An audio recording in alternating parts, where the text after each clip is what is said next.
ప్రేమంటే ఏమిటంటే నిన్ను ప్రేమించినాక తెలిసే. మనసంటే ఏమిటంటే అది నీకివ్వగానే తెలిసే.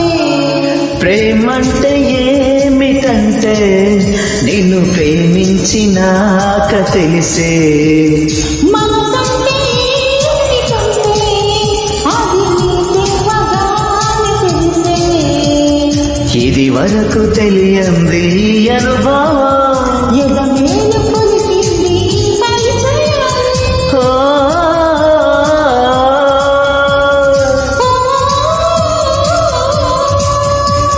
ప్రేమంటే ఏమిటంటే నిన్ను ప్రేమించినాక తెలిసే.